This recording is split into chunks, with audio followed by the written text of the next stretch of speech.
At 1:56 hours local time, the first Tomahawk cruise missiles were already descending toward the Gulf of Oman. Iranian naval lookouts never saw the ships that fired them. They never saw the launch flashes. They never saw the destroyers holding position far beyond the range their commanders had spent decades planning to fight.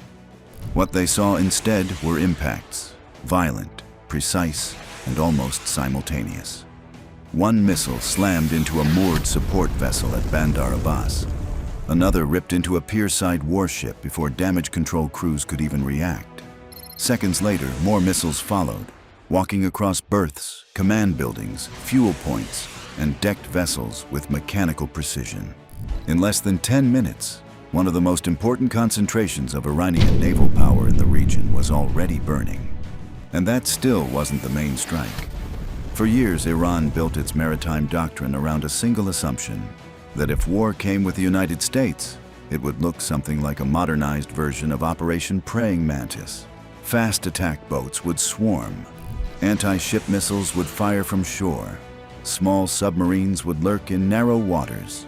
Drones and helicopters launched from converted commercial vessels would complicate the battlefield.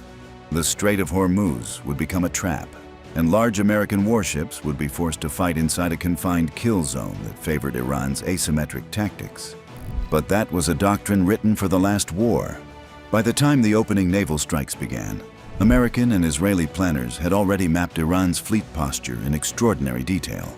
Persistent ISR platforms had spent days building a live picture of the battle space. Satellites tracked pier occupancy. Maritime patrol assets monitored departures and returns. Signals intelligence identified active naval headquarters, relay nodes, and command frequencies.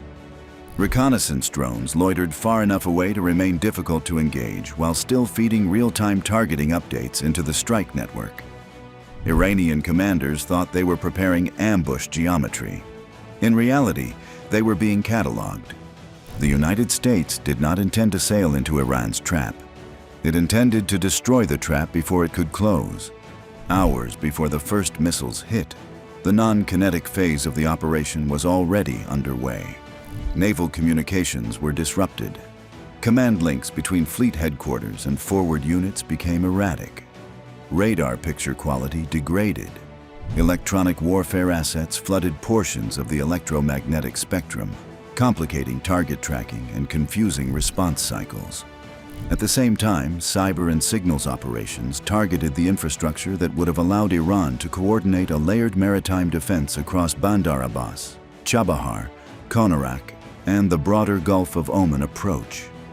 This was the same logic that had crippled air defenses in earlier strikes. Blind the network, fracture the command chain, delay the response, then hit hard enough that recovery becomes impossible. When the kinetic phase began, it did not resemble a naval battle. It resembled demolition. The first wave focused on warships in port and the infrastructure that kept them operational. Tomahawk cruise missiles came in from long standoff distances, bypassing the close-range engagement model Iran had spent decades preparing to exploit.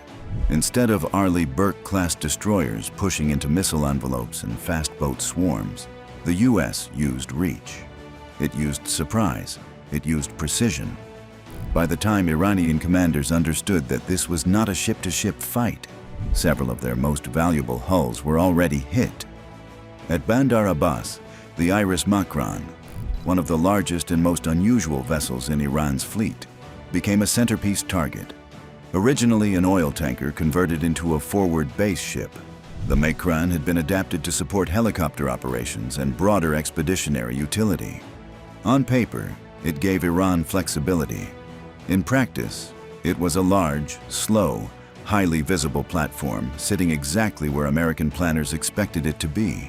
Multiple cruise missiles struck the vessel and the surrounding support area in rapid succession. Fire spread across its central sections. Smoke poured upward from the berth.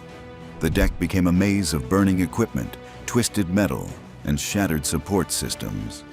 A ship designed to project presence became a stationary inferno. But the heaviest symbolic blow came elsewhere. The Iris Shahid Bagheri, Iran's so-called drone mothership and the closest thing the country had to a carrier-like naval aviation platform, was one of the most politically important targets in the campaign. Built from a commercial hull and repurposed for drone and helicopter operations, it represented Iran's attempt to stretch maritime reach through asymmetric aviation rather than conventional carrier power. It was supposed to be a mobile threat, a launch point, a message. Instead, it became a warning. American missiles struck before the vessel could meaningfully reposition, and the follow-on damage was devastating. Flight deck operations were halted instantly. Aviation support spaces were hit. Fires spread across upper structures, while blast damage crippled systems that would have been essential for continued drone launches. For Iran, this was more than the loss of a ship. It was the collapse of a concept. One of the regime's most visible instruments of naval intimidation had been neutralized in the opening phase of the fight. And then the follow-up strikes began. With the fleet absorbing long-range missile attacks and Iranian naval command networks already disoriented, American stealth aircraft moved into the next layer of the operation. F-35 Lightning II fighters entered corridors made safer by degraded radar coverage and prior missile impacts. Their role was not to fight a fleet at sea in the traditional sense. It was to finish what the Tomahawks had started. Precision-guided munitions began falling on damaged warships, dockside logistics clusters, fuel storage points, and naval headquarters facilities that were still attempting to restore control. This was cleanup in the most brutal sense of the word. A Jamarin-class corvette at Chabahar was hit while already trapped in a collapsing operational picture. These ships, armed with anti-ship missiles, surface-to-air missiles, and torpedoes, were supposed to be among the more credible combat elements of Iran's fleet. But credibility only matters if you can fight. Pinned in port, denied freedom of movement, and struck under conditions of shattered command and compressed timelines, even armed warships became little more than fixed targets. The same pattern repeated across the coast. Vessels that had been positioned for deterrence or harassment were instead caught in a kill chain they could not break. Fast attack craft doctrine became irrelevant when the larger architecture supporting it, communications, coordination, headquarters, radar coverage, and survivable launch timing, was collapsing under precision fire. The small submarines that had formed part of Iran's maritime ambush strategy never got the operational environment they needed. Mines were useless if the fleet could not protect the waters where they mattered. Anti-ship missiles on shore became less meaningful when the enemy refused to present the engagement profile Iran had trained to exploit. Iran had prepared to strike ships. The US struck a system. And once that system started failing, the destruction accelerated. At Bandar Abbas, headquarters structures connected to fleet operations were hammered by follow-on attacks. Command buildings, planning nodes, and control facilities were damaged or destroyed. Senior officers lost communications with subordinate elements at the exact moment they needed coherence most. Reports from separate sectors became fragmented. Damage assessments came in late or not at all. Orders could not be relayed fast enough to reposition what remained. Even vessels that survived initial missile impacts found themselves inside an operational vacuum. Alive, perhaps, but disconnected, exposed, and increasingly irrelevant. This is where the chain reaction became strategic. The United States was not just sinking ships. It was stripping Iran of maritime leverage. The regime's real power at sea was never going to come from outgunning the US Navy in a conventional fleet engagement. It came from threatening disruption, shipping disruption, insurance disruption, energy market disruption, Strait of Hormuz disruption. Iran's Navy did not need to defeat America outright to matter. It needed to make the waterway dangerous, uncertain, and expensive. It needed to convince the world that escalation at sea would come at an unbearable economic cost. That leverage depended on survivable platforms. It depended on fast boats, missile boats, submarines, converted drone carriers, command centers, and coastal coordination nodes being intact long enough to create chaos. Within 48 hours, much of that architecture had been wrecked. As the strikes continued, smoke blanketed key port areas. Berths that had recently held warships were empty, destroyed, or littered with wreckage. Fires on the waterfront marked not only ship losses but support losses. fuel, maintenance, loading facilities, and the infrastructure necessary to regenerate operations. Iran did not just lose hulls. It lost tempo. It lost control. It lost the ability to shape the maritime battle space the way its doctrine demanded. And that doctrine had taken decades to refine. After the humiliation of Operation Praying Mantis in 1988, Iran rewrote its naval thinking around asymmetry, dispersion, and attrition. But that framework assumed the United States would still need to come within a certain kind of reach. It assumed a visible approach. It assumed a fight that unfolded inside geography Iran could exploit.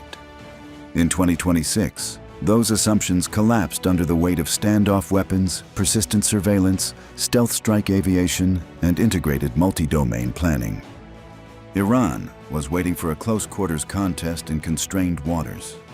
Instead, missiles came from hundreds of miles away. Then stealth fighters arrived to finish the job. Then the headquarters burned. Then the leverage began disappearing. That mattered far beyond military prestige. Roughly a fifth of global crude flows through the Strait of Hormuz. Insurance rates, shipping confidence, tanker routing, and energy pricing all react to instability there. Iran understood that. It had always understood that. Its navy, even in weakened form, was meant to make the strait feel dangerous enough to pressure global markets and force political concessions. But a blockade posture without ships is just rhetoric. Threats to burn shipping mean less when the platforms meant to enforce those threats are sunk, damaged, or trapped in port under a collapsing command structure. That is what made these 48 hours historically bad for Tehran.